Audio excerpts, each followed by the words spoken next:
E o tema da mensagem de hoje é o bom e velho vaso de barro. O bom e velho vaso de barro. Eu queria te convidar a abrir a sua Bíblia em 2 Coríntios capítulo 4, verso 7, somente este versículo. E assim que você encontrar, vou pedir que você fique de pé. 2 Coríntios capítulo 4, versículo 7. Você achou aí 2 Coríntios 4, verso 7? Achou? Diz assim a palavra do Senhor. Temos, porém, este tesouro em vasos de barro, para que a excelência do poder seja de Deus e não de nós. Temos, porém, este tesouro em vasos de barro, para que a excelência do poder seja de Deus e não de nós. Senhor, fala conosco nesta noite. Fala conosco na Tua palavra, nos orientando a sermos aquilo que o Senhor deseja que sejamos e não aquilo que achamos que temos que ser. Pois achar o que eu tenho que ser e desejar ainda assim a Tua presença é um grande erro. Eu preciso ser o que o Senhor quer que eu seja, para receber o que o Senhor tem para dar, e o Senhor tem para dar poder, derramamento do Teu Espírito, mas isso é exclusividade para vaso de barro. Nessa noite, Senhor, vê se há em nós esse barro precioso que o Senhor pode moldar. Se não, faz em nós, Senhor, este vaso de barro, faz de nós este vaso de barro, para sermos merecedores desse grande tesouro, para exalar a essência do poder que é de Deus e não de nós. Em nome de Jesus, amém. Pode fechar sua Bíblia, pode se sentar. No primeiro século, e a gente quando fala primeiro século, estamos nos referindo a partir do nascimento de Jesus até os primeiros 100 anos. No primeiro século, assim que Jesus foi assunto aos céus, a responsabilidade da pregação do Evangelho ficou com praticamente 12 homens. E se a gente puder estimar, talvez um número maior ou menor, mas mais ou menos 500 pessoas que viram Jesus ser assunto aos céus, vamos dizer que com estas pessoas estava a responsabilidade de pregar o Evangelho. E quando a gente lê os textos, principalmente quando a gente lê o livro de Atos, a continuação do Evangelho de Lucas, quando a gente segue a leitura e lê o livro de Atos, a gente vê uma igreja poderosa no poder de Deus. A gente vê uma igreja corajosa pelo poder de Deus. A gente vê uma igreja desejosa do poder de Deus. A gente vê uma igreja do bom e velho vaso de barro. No primeiro século a gente vê esses crentes, e a gente olha para eles e a gente, caramba, eram pessoas que pregavam, pessoas que pelo poder do Espírito Santo curavam, batizavam os crentes em nome de Jesus, doutrinavam os novos crentes, doutrinavam os crentes da igreja através da palavra do Senhor, para que eles permanecessem firmes. Era uma igreja que caminhava realmente militando em prol do Evangelho. Mas isso começou com poucos. E aí, se nós pudéssemos botar o pé de novo lá no primeiro século e olhar de lá e pensar assim, rapaz, se Deus está fazendo isso tudo agora, imagina daqui a 20 séculos. Poderíamos pensar assim, sim ou não? Imagina como não vai ser, se está sendo assim agora, imagina como não será daqui a 20 séculos. Bem, estamos há 20 séculos à frente. Estamos no século 21. Será que a igreja, no contexto Brasil, a igreja brasileira, se parece com a igreja do primeiro século pela manifestação do poder de Deus? Pensa aí. Pensa aí. Será que se parece? O censo realizado em 2010 agora, pouco tempo, pelo IBGE, apontou que nós somos 42,3 milhões de evangélicos no Brasil.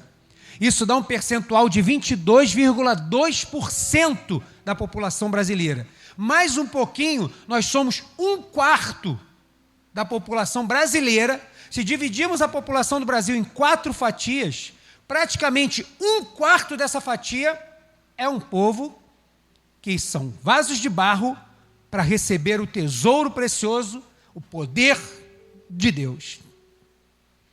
Mas parece que não, porque Se com tão poucas pessoas no primeiro século acontecia tantas coisas, por que que hoje não está acontecendo? Por que que hoje não estamos vivendo aquilo? Era para ter, pelo menos, se mantido numa proporção maior, porque Jesus disse que vocês vão fazer coisas maiores do que eu fiz. Jesus não está falando em ordem de grandeza, mas em distância geográfica. Jesus está falando, vocês vão fazer coisas maiores do que eu fiz, porque vocês vão em lugares onde eu não fui.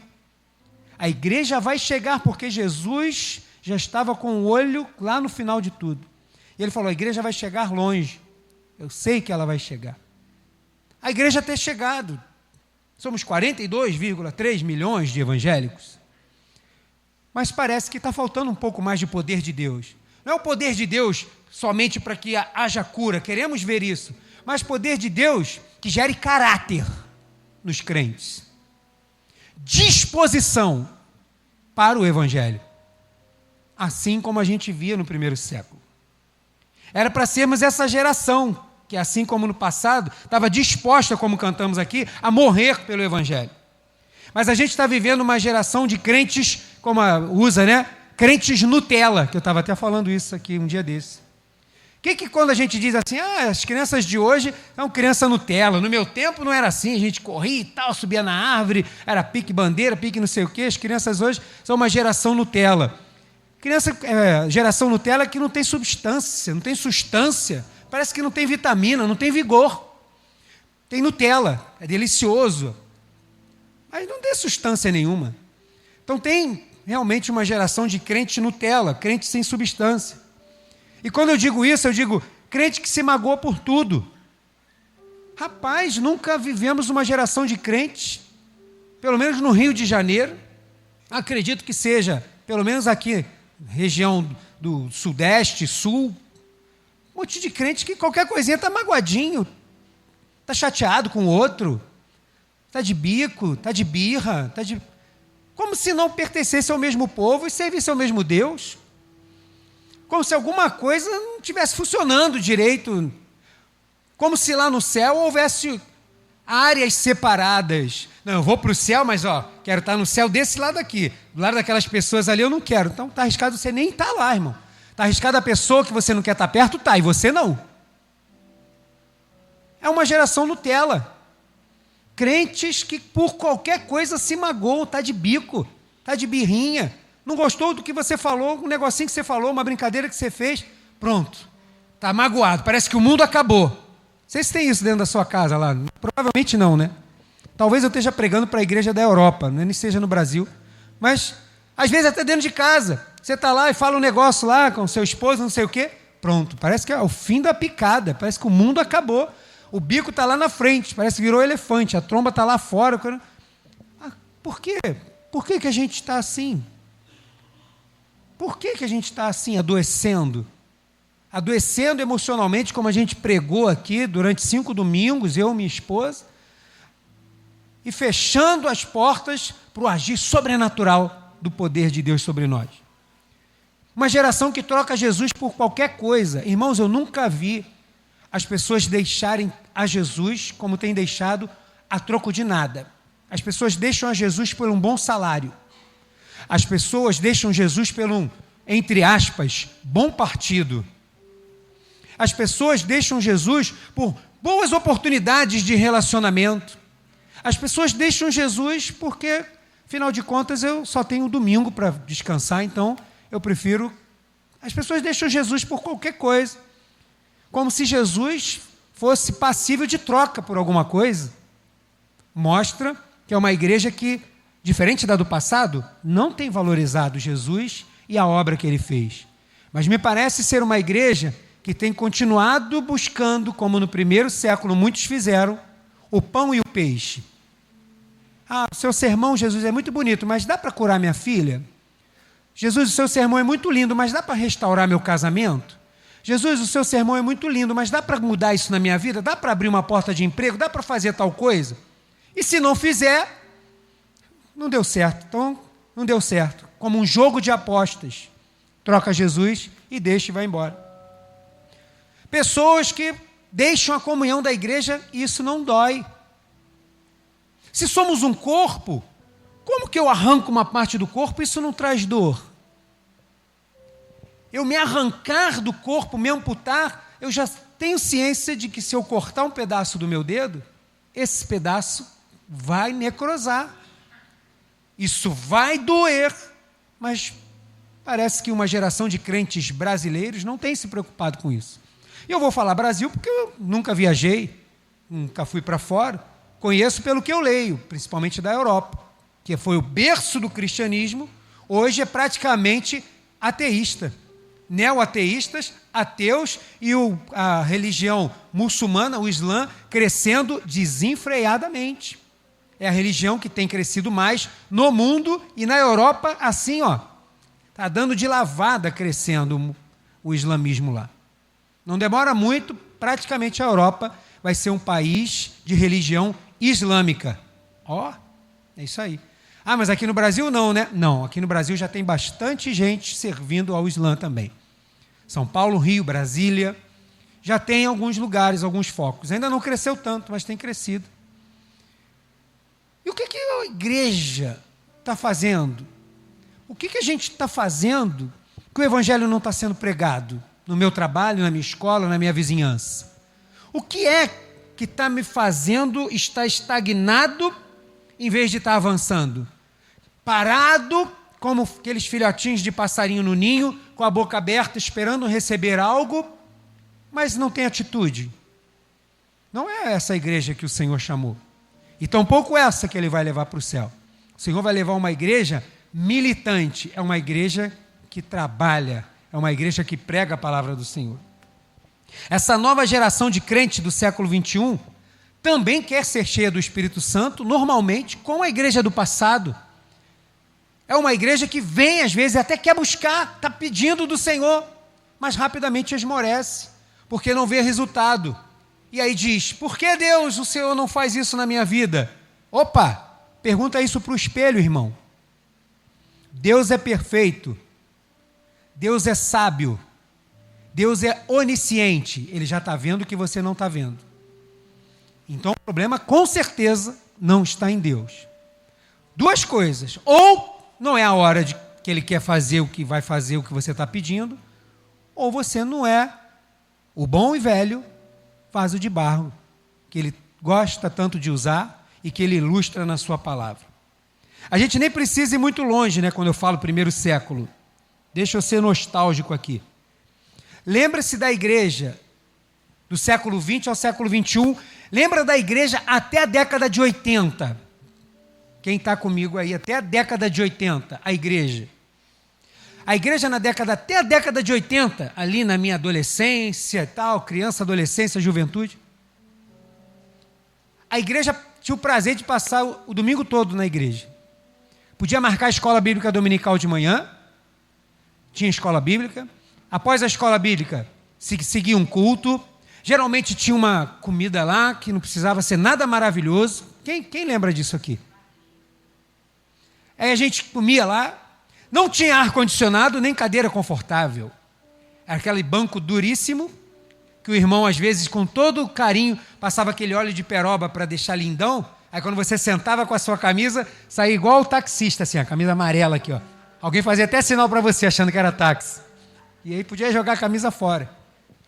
E aí tu estava lá feliz da vida, e aí ficava lá, às vezes tinha um ensaio, tinha uma reunião, o pessoal saía, tinha ar livre, ou se fosse ceia, as pessoas já saíam dali para levar a ceia para aqueles irmãos que já tinham avisado que não poderiam estar por causa de doença, de algum problema. Aí já saía dali para fazer isso. E depois saía dali, alguns moravam longe, não se importava se estava suado, se o colarinho da camisa branca já estava aparecendo a cor dessa parede cinza.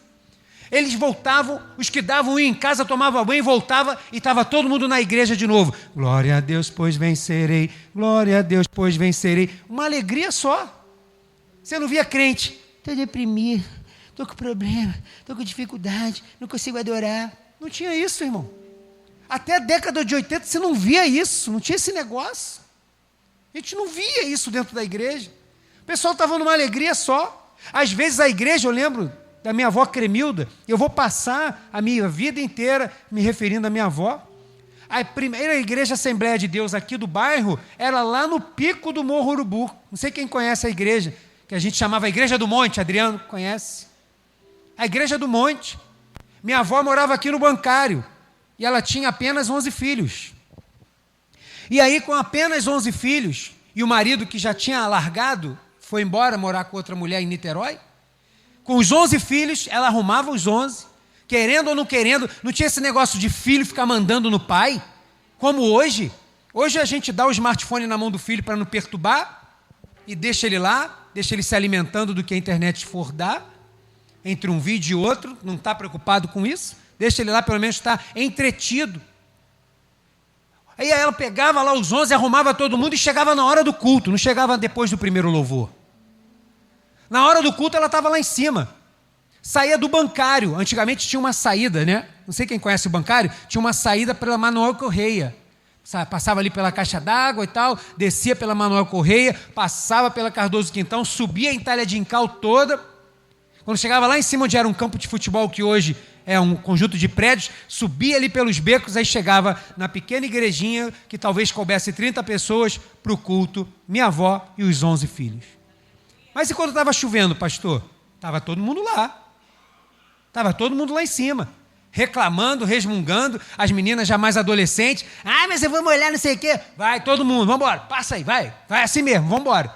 Ah, mas meu cabelo, minha saia, não sei. Vai, todo mundo, vamos embora.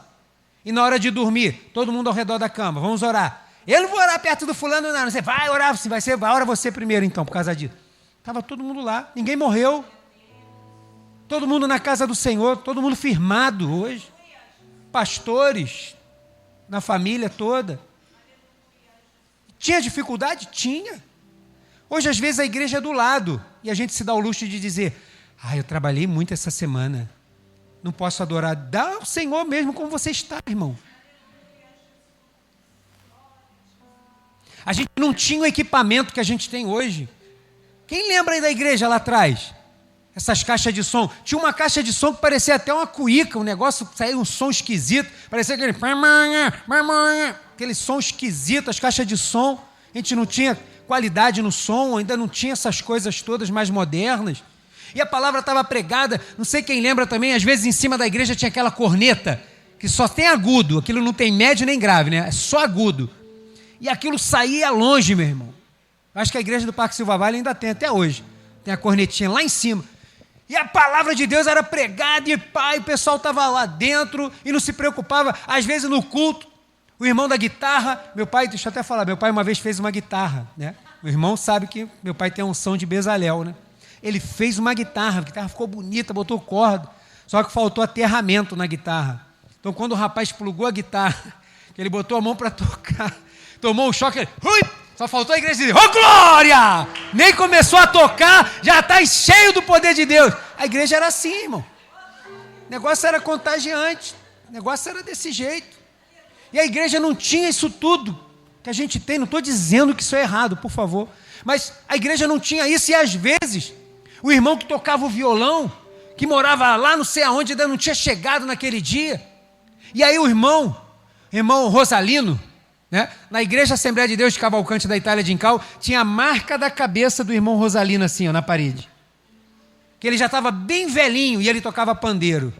E aí ele ficava ali, né, sentadinho na cadeirinha dele, e aí tocava os hinos todos, mas ele já estava velhinho, aí às vezes começava o culto, ele ia cochilando assim, né?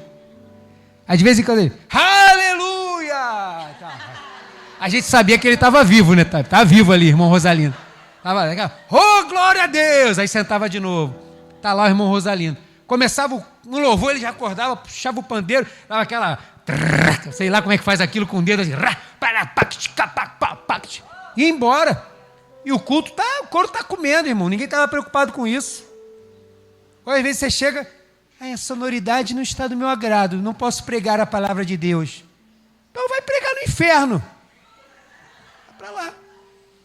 Não tenho equipamento. Esse microfone é Shure? Não, irmão, isso aqui é Shore, ali de Cascadura.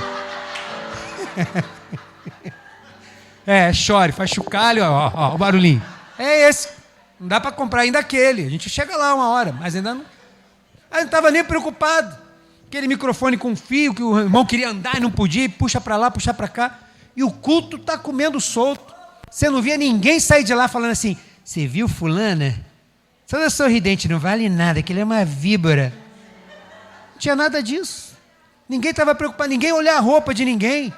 Você viu a roupa da fulana? Ela veio de novo. Ela veio com esse vestido aqui em setembro de 2018. Ela já veio de novo. Ô desgraçado, fica reparando a roupa dos outros. Ninguém estava preocupado com isso no passado. Isso era uma coisa de menos. Aí abre o armário assim, tem 49 vestidos azuis, 50 pretos, vários estampados. Ai, meu Deus, eu não tenho uma roupa para louvar o Senhor. Ah, que isso, irmão. Eu não tenho um sapato, olha, não tem, parece uma centopeia, assim, ó. Ah, não dá para ir hoje. Que isso, irmão? Até a década de 80, assim, eu vivi isso, eu vi isso. Eu tocava saxofone, a gente saía, ia meu tio, às vezes no trombone que ele tocava, meu tio Gilson, trombone de pisto ainda, que era antigo, né? Tem o de vara, mas era o de pisto. E eu ia com saxofone atrás dele, e a gente saía subir da Itália de Incal, Vila dos Marítimos, passava ali por trás e voltava para cá, os guerreiros se preparam, e os hinos que eu sabia tocar, só sei esse, vamos lá, e pá, e a igreja atrás evangelizando, e a gente ia. E ninguém tinha problema de, ai que vergonha, ai que não sei o quê. A gente não tinha isso, irmão. Parecia ser uma geração, ou um entendimento, do bom e velho vaso de barro que o Senhor usa. A gente não tinha tanto conhecimento teológico naquela época. Não tinha. Mas tinha um amor sincero a Deus que eu vou te falar, meu irmão. Às vezes o irmãozinho tropeçava no português pra caramba e ninguém estava preocupado com isso. Você viu como é que ele fala errado ou não? Ninguém estava preocupado com esse negócio. Ninguém estava preocupado se ele falou corretamente sobre a escatologia. Ninguém estava preocupado se a doutrina da salvação foi... Ninguém estava com essas frescurites. O irmão pregava a palavra, não interessa, só Moisés assou sardinha no monte, porque no monte que assava sardinha, a igreja estava pulando. Aleluia, quero nem saber de onde veio a sardinha, mas eu vou dar glória.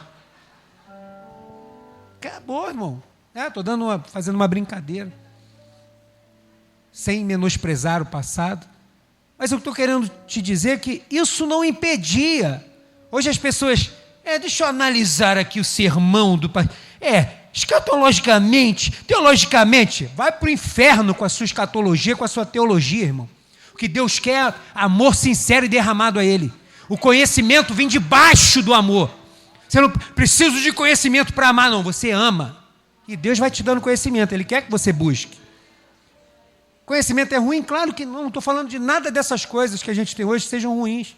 Mas se os irmãos do passado não tinham nada disso, e hoje a gente tem muito mais, não era para estar um pouco melhor? Não sei se você concorda comigo ou de repente eu fiquei doido, não sei. Mas eu acho que talvez a gente pudesse estar melhor. Talvez a gente pudesse estar um pouco mais fortalecido. Fosse uma igreja que buscasse o poder de Deus, uma igreja mais feliz. Nosso pastor está dizendo aqui, uma igreja mais feliz. Era uma geração cheia do poder de Deus. Eram os bons e velhos vasos de barro. Diz para o teu irmão assim, olha, Deus usa, fala para ele. Deus usa os bons e velhos vasos de barro. E quando eu falo velho, não estou dizendo de que está ultrapassado. Não. Estou falando de antiguidade, do que é precioso. Tá? Os bons e velhos vasos de barro. Então lembre-se disso, que eu vou te falar agora. O tipo de vaso que você vai determinar se Deus vai te encher ou não do poder dele. O tipo do material que você é feito vai determinar se você vai estar nesta constância que você está satisfeito ou você vai dizer assim, olha, eu quero ser cheio do poder de Deus. Do que você for constituído vai fazer toda a diferença. Que tipo de vaso você é? De que material você é feito? Eu vou dar alguns exemplos de vasos aqui. Primeiro tipo de vaso. Vaso de porcelana. Tem vaso de porcelana? Tem vaso de porcelana. E quando eu digo vaso de porcelana, e eu estou fazendo referência a esses materiais que eles são feitos, eu estou fazendo um paralelo, uma comparação aos crentes da atualidade. E não estou dizendo isso porque é aqui, não. Estou dizendo isso porque a gente vê isso. Está espalhado, a gente vê as coisas acontecendo, a gente vê as coisas na internet, a gente não acredita que isso está acontecendo no meio da igreja do Brasil, a qual eu faço parte e você também. Então quem é que pode mudar alguma coisa? Eu, a partir de quem? De mim. De me policiar e dizer assim, Senhor, eu quero ser vaso de barro. Eu quero ser o bom e velho vaso de barro que o Senhor constituiu, que o Senhor gosta de usar. Então, quando eu estiver falando desses tipos de vasos, eu estou fazendo a comparação com uma geração de crentes. Talvez você conheça alguém. Vaso de porcelana. É um vaso muito bonito, bem trabalhado, chiquérrimo. Talvez você tenha uns 4 ou 5 na sua casa. Está lá, pastor, aqui, ó. Uns 4 ou 5 vasos de porcelana, caríssimos. Porcelana chinesa, aquele que é mais caro. Vaso de porcelana chinesa, com aquele desenho lindíssimo, aquelas coisas maravilhosas. Esse é o crente estrela. Ele gosta de chegar e que todo mundo note. Ele gosta de, quando chegar no lugar, ser percebido. E ai daquele que não o cumprimentar quando ele chegar. É o crente estrela de sucesso, é o popstar. Ele chegou, paz, opa, oi, paz, querido, opa, vamos firme. É o cara estrela. Ele chegou, ele é a sensação estrela, é o holofote. Esse é o crente vaso de porcelana. É o crente muito importante, ele é importante demais. Coitada da igreja se perder esse crente, que ele é muito importante. Esse é um crente vaso de porcelana. Esse é um crente frágil. Qualquer coisinha, esse crente quebra. Qualquer problema está quebrado. Aquela pompa toda que parecia ter, quebrou. Quase irreparável. Não tem mais jeito. O crente que é vaso de porcelana é um crente frágil. Ao mínimo toque, ele pode ser destruído. Crente vaso de porcelana não serve para guardar o tesouro da excelência do poder de Deus. Deus não escolhe vaso de porcelana. Outro vaso que eu vou dar exemplo. Vaso de plástico. Hoje nós temos bastante, aqui na frente nós temos vaso de plástico. E os vasos são detalhados, e a pintura, quando você olha assim, eles parecem robustos e pesados, né? Sei quem já foi nessas lojas Aleroy, por exemplo, quando você vai naquela seção de jardinagem, tem os vasos de planta lá, pastor vive nesses lugares assim, então, aí eu passo lá com a minha esposa, caramba, isso aqui na igreja, olha, imagina isso aqui. Às vezes a gente está num lugar, a gente está comendo, aí está num lugar, né, legal, né? Mas você já, olha isso aqui, imagina isso aqui lá na igreja, a gente fica assim, né? Coisa de pastor, fica meio tantão, eu acho. Aí tu vê aqueles vasos de plástico grandão, e aí, caramba, deve ser pesado, e quando tu pega assim, é de plástico. Mas quando você olha de longe, parece aquele negócio robusto. O crente, que é um vaso de plástico, fazendo este paralelo, esta brincadeira, que é o vaso de plástico, ele tem uma aparência de crente forte. Ele nunca transparece a sua fraqueza, porque ele é um crente forte demais, cheio do poder e da autoridade de Deus. É um crente que nunca tem problema, nunca tem dificuldade, tudo ele tira de letra, mas é tudo fachada. Parece que é forte e robusto, e que pode vir o vento que vier, que não derruba, só parece. Qualquer coisa, joga ele para longe. Esse crente que é um vaso de plástico, ele se deforma quando a temperatura sobe. Como assim, pastor, que a temperatura sobe? Quando vem o calor da tentação, esse se deforma, não fica do mesmo jeito. Quando vem o calor do pecado, ele não consegue se manter no mesmo lugar que estava, da mesma forma que tinha. Pelo calor, por ser de plástico, ele se deforma. Ele se deforma pelos problemas. O problema vem de uma tal forma, ele parecia que ia aguentar o tranco, que era um crente, mas veio o problema, está todo deformado. Nem parece mais aquele que a gente via que parecia ser tão forte. É o crente que é um vaso de plástico. Crente que é vaso de plástico não serve para guardar o tesouro da excelência do poder de Deus. Deus não deposita o seu poder em vaso de plástico. e nem em vaso de porcelana. Posso dar outros exemplos? Você quer ouvir outros? Tem o vaso de ouro. Esse você deve ter as dúzias na tua casa. Vaso de ouro. Vaso de ouro, aquela coisa... Rapaz, tu pode ter até o vaso de porcelana, mas se tiver um vaso de ouro, cara, aquele negócio ali, ó. O pessoal está olhando assim, que bate os olhos. Quem já viu o filme do Indiana Jones, que ele tem que achar lá o cálice do Santo Graal, o cálice da ceia, que Jesus serviu a ceia, eu esqueci o nome, A Última Cruzada.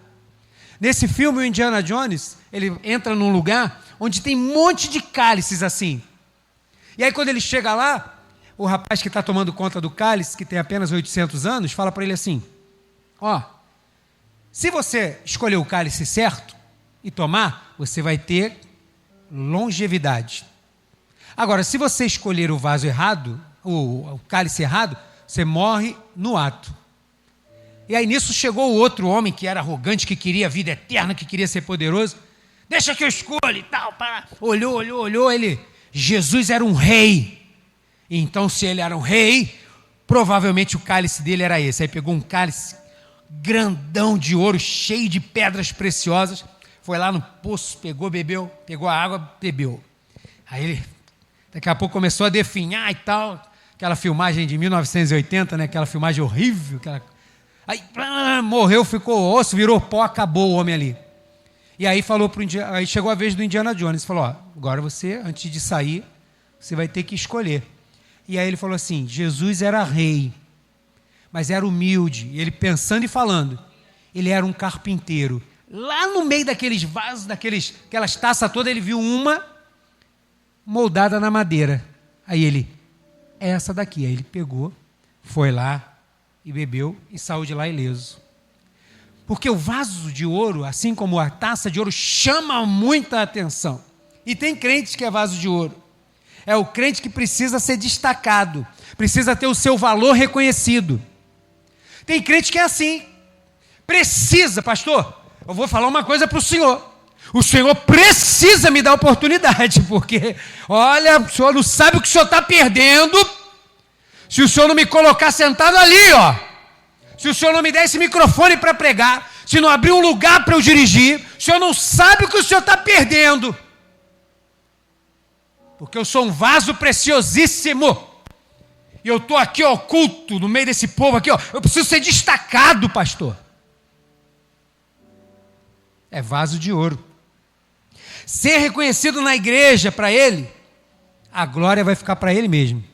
Se o pastor der o que ele quer, a glória vai ficar com ele mesmo. Nunca vai ser dada ao Senhor. Nunca. Esse é o tipo de crente que nunca se envolve de verdade na igreja.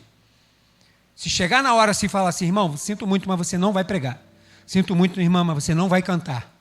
Pastor, meu tempo aqui acabou, eu estava em oração, eu fui buscar a Deus, porque você sabe que eu busco mais a Deus que o senhor, né? Não sei nem o que o senhor está fazendo aí, mas meu tempo aqui acabou, vou buscar em outro lugar. E ele vai encontrar em outro lugar alguém que vai lhe dar um microfone, que vai lhe dar um lugar, que vai lhe dar uma oportunidade, e lá ele vai ficar, e a glória nunca vai chegar ao Senhor, porque vai parar nele. Porque o vaso de ouro tem um destaque muito grande. Não dá para passar para ninguém, deixa tudo com ele mesmo. Crente vaso de ouro também não serve para guardar o tesouro da excelência do poder de Deus. Não serve. Penúltimo vaso. Vaso de vidro. Temos muitos vasos de vidro. Você pega assim um vaso de vidro, e o vaso de vidro se destaca pela sua transparência. O vaso de vidro é todo transparente, é o que eu coloco dentro, né? Está ali, ó, como aquele lá dos pedidos de oração. O que eu coloco ali dentro, todo mundo percebe. Que bênção, pastor. Então, ótimo, porque o vaso de vidro, quando a glória do Senhor vier, todo mundo vai perceber. O problema é que o vaso de vidro, ele é muito transparente, mais do que deveria. Ele é super transparente. E por isso, o vaso de vidro se compara ao crente super sincero. Não sei se você conhece o crente super sincero. O que é o crente super sincero? É o crente mal educado. Por quê? Acha que tem que sair falando tudo que vem na telha. Acha que só porque pensou tem que falar. E a Bíblia vai dizer que no muito falar não vai faltar transgressão. A Bíblia também vai dizer que se você, até um insensato, se ele ficar calado, passa por sábio. Está no meio de um monte de pessoas. Tu não sabe nada. Melhor não abrir a boca e dar pitácoras. Fica lá só assim com a cabecinha. Ó. Entendendo nada, né? Passou por sábio. Aí, tá vendo? Tá todo mundo entendendo. Eu tô lá, ó. Meu Deus, tomara que acabe logo para eu ir embora, que eu não estou entendendo nada. Só balançando a cabeça. A Bíblia diz que uma pessoa assim passa por sábia. Mas o crente vaso de vidro, ele é tanto transparente que ele não tem filtro. Deu vontade, ele falou. Não está nem preocupado se o que ele fala vai ofender. Não está um pouco preocupado se o que ele fala vai magoar. Por quê? Eu tenho que falar o que eu sinto, porque eu sou super sincero. Refreia a língua. Porque o vaso de vidro, porque essa pessoa super sincera, é uma pessoa que não tem filtro, que fala o que quer, geralmente está envolvido com fofoqueiro. Porque ele é super sincero, é uma ótima pessoa para ouvir fofoca. Ótima! Ótima pessoa. Se ele não é um fofoqueiro, que geralmente é, ele está sempre envolvido com quem gosta de fofoca. Por quê? É um vaso de vidro. E vaso de vidro também não serve para guardar esse tesouro, que é a excelência do poder de Deus. Não dá. Essa transparência não vai funcionar. Não vai servir. E tem outro, né, que é o último, que é o vaso sanitário. Pastor, tem esse? Tem. Tem crente que é vaso sanitário, que só recebe muita coisa que, meu Deus, cara. Meu pai. Tu não sei, meu Deus do céu. Parece até que quando você chega que olha assim, ele está limpinho. Às vezes está até cheiroso, né? Tem uma pedrinha assim, aí tu abre assim. Ai, que cheiro do campo. Espera um pouquinho. Espera um pouquinho, amado. Mas está brilhando. Mas espera. Deixa passar alguém perto dele. Deixa alguém lá derramar os detritos lá dentro dele. Vai lá e abre de novo. Que eu quero ver se você vai sentir cheiro do campo ou de sepultura. Tem crente que é vaso sanitário. Parece que está limpo, que está cheiroso. Mas só recebe detrito. E se quem recebe detrito tem o que para dar? Também, só tem porcaria para dar. Só tem lixo, só tem imundície, só tem o que não presta para dar. É o crente com a brincadeirinha maliciosa. Por incrível que pareça, existe crente com brincadeirinha de malícia. Existe crente com piadinha de duplo sentido. Gosta de fazer brincadeirinha de duplo sentido. E aí, irmão, sei que. Tu gosta. Que isso, irmão? Tu vai morar onde com esse palavreado aí? Que isso aí que está saindo da sua boca? É isso mesmo que eu estou ouvindo? Que brincadeirinha é essa? Crente com brincadeira maliciosa é vaso sanitário, irmão. Crente que gosta de ficar alfinetando as pessoas. Porque tem gente que é assim. Não é um vaso de vidro, né? Que sai falando que dá na telha, mas é um vaso sanitário. De vez em quando você abre ele, pronto. Saiu uma alfinetada. Parou perto. Ai, bonita, não sei o quê. Mas você sabe que você desse jeito aí... Não, brincadeirinha. Crente vaso sanitário. Crente vaso sanitário. Gosta de alfinetar os outros. É o resmungão, é aquele crente chato. Já viu? Infelizmente, você para perto de alguns crentes, o cara só tem derrota, só tem desgraça. E aí, irmão, como é que você está? Né, pastor? A gente está indo, né? Porque o inimigo está furioso, a batalha está muito grande, está tudo muito ruim, né? Mas glória a Deus, né? Glória a Deus por isso? Peraí, que isso? Só tem isso dentro de você? Não tem uma palavra de gratidão? Você não consegue enxergar nada para glorificar o Senhor? Irmão, me desculpe, mas vaso Deca. Vaso sanitário. Nunca se arrepende. Está sempre de volta no pecado. Está lá. Aí volta, vem lá, Senhor, me perdoa. O Senhor sabe que eu te amo, o Senhor é tudo para mim, não sei o quê. Passa o tempo, está ele lá de novo, no lamaçal do pecado, nadando, mergulhando. Aí parece que de repente cai em si. O que eu estou fazendo aqui? Aí volta. Aí diz que se arrependeu. Aí daqui na semana seguinte, está lá de novo. Ué, está na prática do pecado sem arrependimento? É vaso sanitário, irmão. Crente que é vaso sanitário nunca vai servir para guardar o tesouro da excelência do poder de Deus. Nunca. Nunca vai servir para guardar. E tem o crente que é o vaso de barro. O bom e velho barro, que o Senhor gosta de moldar. O bom e velho barro, que o Senhor gosta de trabalhar. E esse é o tipo do vaso, que quando o Senhor olha assim, fala assim, é esse aí, ó. É esse que eu vou derramar minha glória. É esse aqui que eu vou derramar meu poder. É nesse tipo de crente aí, que é o bom e velho vaso de barro. Esse crente que é um vaso de barro, ele é o crente que é feito da maneira antiga, da maneira artesanal. Da maneira artesanal, você nunca vai conseguir moldar um igualzinho ao outro. Não vai. Isso é fábrica, linha de produção. Artesanal, você vai montar um, você vai fazer o outro, mas vai ter alguma coisinha diferente. É assim que Deus vai fazendo. Ele faz um de um jeitinho, o outro do outro jeitinho, e esse não está preocupado. Mas por que eu não sou igual àquele? Ele não está preocupado, porque ele já sabe que Deus, como artesão, como oleiro, vai fazer cada vaso com um propósito. Ele vai fazer cada um para uma finalidade. E Deus usa e derrama a sua glória, esse grande tesouro, em crentes que é vaso de barro. Que artesanal, é feito um a um. É o crente que não chama atenção para si. Quando você vai ver algum vaso de barro simples, geralmente, a pessoa quando pega o vaso, ela olha logo dentro. Você pega o vaso de barro, você pega ele, caramba, legal, olha dentro para ver a quantidade de espaço que tem, que dá para você colocar o que você quer. Você não fica pegando vaso de barro e olhando assim, olha, que maravilha, olha como ele chama a atenção. É de barro, irmão. É de barro. Eu quero ver aqui se tem rachadura, não, como é que está por dentro, tem bastante espaço, está direitinho e tal. O crente vaso de barro é modesto, é humilde, não chama atenção para si. Não, a glória é de Deus sempre. Ele não vem com a falsa modéstia, gosta de aparecer e depois dizer que a glória é de Deus. Mentira, é de ouro, a glória já ficou com ele. Não, mas tem aquele que fala assim, poxa, glória a Deus, obrigado pelo teu reconhecimento, que o nome do Senhor continue sendo louvado. Pronto, acabou, não tem problema nenhum. É o crente vaso de barro, é modesto, é humilde. Às vezes você nem lembra o nome da pessoa que te entregou uma profecia. Você nem lembra o nome daquela irmã que um dia teve uma visão e falou com você. Você nem lembra, mas você sabe que aquele dia foi um dia marcante para a tua vida. Vaso de barro. Não está preocupado em chamar a atenção para si.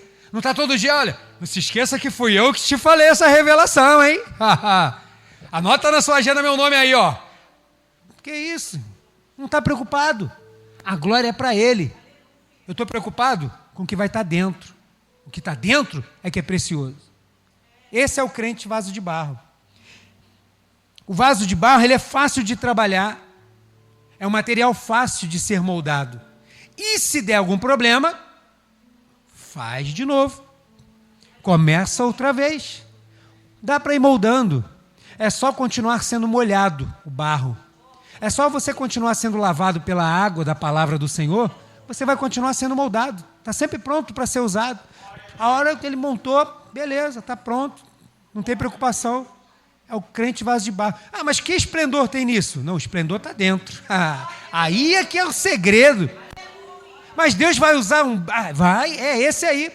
Vai usar aquela vovozinha, ela vai usar aquela senhora lá que às vezes não sabe nem falar, e vai usar também aquele pastor que prega para multidões, porque lá no fundo é um vaso de barro, é um instrumento nas mãos de Deus, para ser usado por Ele, para a glória do nome dEle. Esse crente que é o vaso de barro que pode ser moldado, é o discípulo. O discípulo não tem problema em ser corrigido. Quem é discípulo não tem problema. Irmão, chega aqui, isso que você fez não foi bom. Irmã, da próxima vez, age dessa forma. Da próxima, vamos marcar desse jeito. Não tem problema, amém. Tá bom, pastor, obrigado. Tá bom, pastor, pode deixar. Tá bom, irmã, obrigado por essa dica. Não tem problema, não fica. Não gostei que falou comigo assim. Pelo amor de Deus, irmãos. Não dá mais tempo de ficar de fricote, de frescurite, deixar Jesus por causa de... Que isso? Eu não posso deixar Jesus por nada. Sem Ele eu não sou nada. Sem Ele eu nada posso fazer. Preciso dEle, preciso da igreja dEle. Eu preciso de você, como às vezes a gente canta. Porque cada um é para uma finalidade. Ele está montando um para cada coisa.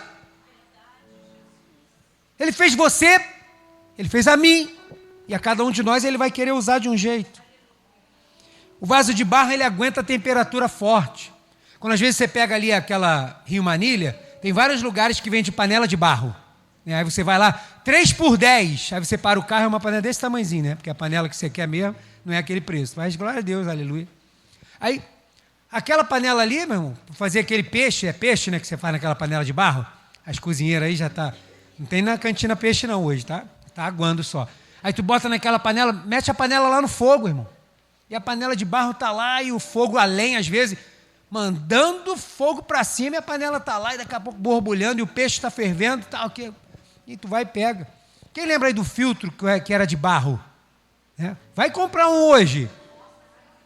160, né? Foi o mesmo preço que eu vi. R$160 o preço do filtro. Estava um dia desse lembrando com a minha esposa, ai que saudade de tomar uma aguinha, tem aquele gostinho, né? Ela fica até geladinha. Aí que vontade, quando eu vi o preço, falei, ainda bem que vontade dá e passa. Aleluia! Louvado seja teu nome, meu pai. Ah, glória. Pô, 160, 170 pila o negócio. Falei, não quero não. Vai ficar lá na minha pia, lá, enchendo lá. Depois a Elisângela vai tacar ele em mim, ó. Quem mandou você comprar isso aí, ó? Toma aí.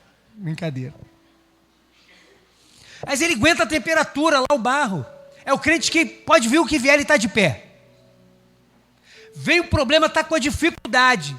Está com o filho doente, está desempregado, está com problema no casamento, mas está aí, ó. Pastor, conta comigo, hein? É para fazer o quê? Poxa, irmã, mas tem certeza? Pastor, estamos aí, vamos trabalhar. Quem sou eu para não ficar debaixo da graça do Senhor? Vamos lá, o que tem para fazer? Você acha que todo mundo que vem para cá, que está aqui, está ajudando, está todo mundo sem problema nenhum, sem dificuldade alguma? Para você estar enclausurado lá por causa do seu problema? Para de olhar para o seu umbigo. Começa a trabalhar para o Senhor. As coisas vão ser diferentes. Vaso de barro aguenta a temperatura. Está de pé, como eu preguei semana passada. Está firme. Não é derrubado. Pode vir um vento, ele é de barro, não é de plástico para sair voando na tempestade, não. Ele vai continuar de pé. Pode até ficar um pouco arranhado, mas ele está lá. E tem um oleiro que cuida dele, como diz lá em Jeremias, capítulo 18. Tem um oleiro que está cuidando dele. Tem, fica tranquilo. Ele está lá de pé e está servindo ao Senhor. É um material bom para preservação. E agora eu queria que você abrisse aí sua Bíblia, no profeta Jeremias. Profeta Jeremias, capítulo 32. Profeta Jeremias, capítulo 32. Só o versículo 14 para a gente terminar. Jeremias 32, versículo 14. Diz assim a palavra do Senhor a Jeremias: assim diz o Senhor dos exércitos, o Deus de Israel: toma esta escritura de compra, tanto a selada como a aberta, e mete-as num vaso de para que possam conservar por muitos dias. Outra característica, e a última que eu vou citar hoje, do vaso de barro, é que ele é bom para conservação. Se você conhece a história dos pergaminhos do Mar Morto, os pergaminhos de Qumran, que foi achado há pouco tempo, mais ou menos 1948, por aí, tinham vários textos sagrados de Salmos, se eu não me engano, Isaías e outros textos, conservados intactos, escritos há centenas de anos, mas eles estavam guardados dentro de vasos de barro. E diz a história que um pastor que estava ali cuidando das ovelhas, procurando uma ovelha perdida, achou que ela estava numa caverna, ele pegou uma pedra e jogou dentro da caverna para ver se assustava a ovelha para ela sair. E escutou barulho de quebrar. Nisso que ele entrou, ele viu vários vasos de barro escondidos, porque na época da perseguição, eles escreveram o texto bíblico, colocaram em vasos de barro, numa outra época dessa que a gente está lendo, lógico, guardaram numa caverna e ele foi conservado. Vaso de barro conserva. Conserva o quê, pastor? A escritura de salvação, porque a de condenação já foi anulada. Tinha uma escritura de condenação, essa foi anulada na cruz. Mas tem uma que te garante a vitória, tem uma que é a de Cristo, tem uma que é a de salvação, tem uma que está marcada e selada com o sangue do Cordeiro. Essa só é preservada no vaso de barro. Qualquer outro tipo de vaso rapidamente se perde. Perde esse selo da salvação. Deixa de lado, ignora. Mas vaso de barro não. Está conservado lá e pode passar muitos dias. Vai continuar guardado lá para a glória do Senhor. Você pode ficar de pé aí no seu lugar? Depois desse saudosismo todo, a notícia triste é que essa geração que a gente está vendo hoje está buscando, quer ser cheia, mas não quer se submeter a Deus. Não quer ser uma geração submissa às ordens do Senhor. Querem pormenores. Não, tudo bem, mas se fizer isso, mas se for desse jeito, cheio de ordens para dar ao Senhor. E continuam buscando. E nunca vão ser cheias plenamente do poder de Deus. Nunca.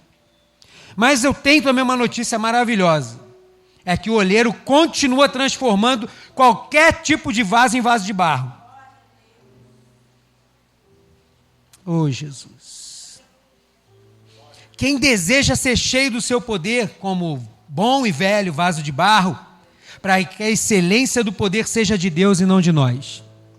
Quando Deus criou o homem no Éden, Ele criou o homem de que material? Qual material? Fala para o teu irmão do lado aí, qual foi o material? Barro. E o que Deus fazia com o homem enquanto ele estava no Éden? Habitava lá junto com o homem.